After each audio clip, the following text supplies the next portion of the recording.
Our medium-term plan and, of course, President Uhuru Kenyatta's Big Four agenda. Now, speaking of that and speaking of the team, that is the cabinet team that he hopes will be able to drive this Big Four agenda.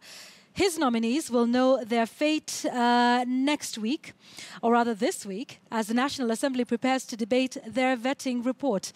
Tonight, our political affairs reporter, Murimi Mwangi, turns the spotlight to one, the newly appointed cabinet secretary without portfolio, Raphael Tuju. What is his role in Uhuru Kenyatta's cabinet? As 9 cabinet nominees faced the Speaker Justin Muturi-chaired committee on appointments for vetting last week, a 10th newcomer into President Uhuru Kenyatta's second cabinet was missing from the grilling list. Jubilee Party Secretary General, now Cabinet Secretary without a portfolio, Raphael Tuju.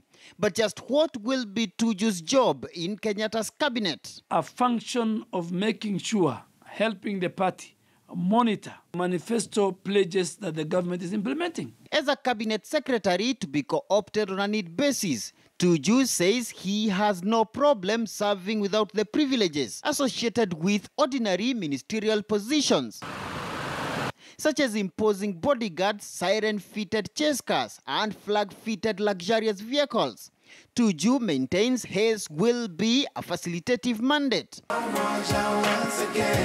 to streamline government agenda to the Jubilee Party campaign manifesto, whose implementation has since been narrowed down to the 4 pillars of manufacturing: universal healthcare, affordable housing, and food security.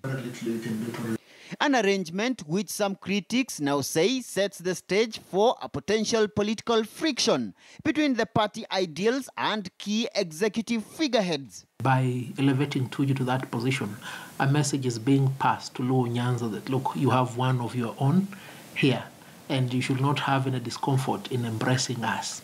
But in my opinion, this will not succeed. Secretary Generals of political parties that are in government have a say in what the cabinet deliberates.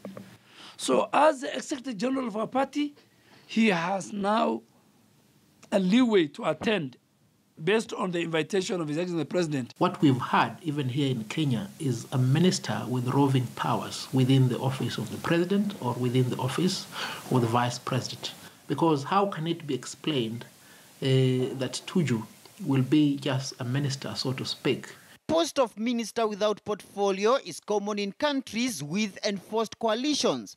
In the United Kingdom, the post is normally common to bring senior politicians to the cabinet, a position currently held in the UK by former Minister of State for Immigration, Brandon Lewis, who also doubles up as the chairman of the Conservative Party, headed by Prime Minister Theresa May. Yes, we have a But back home, lawyer Nelson Harvey argues Tuju's post seems to depart from the spirit of the 2010 constitution to expunge politicians from the cabinet. Raphael Tuju is a very partisan politician.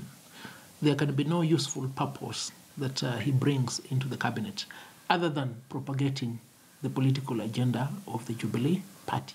2022, we will go back to the people.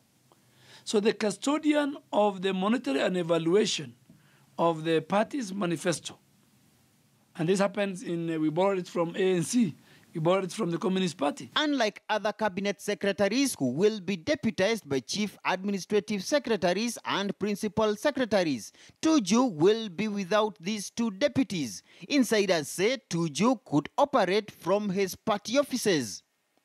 Murimi Mwangi, KTN News, Nairobi.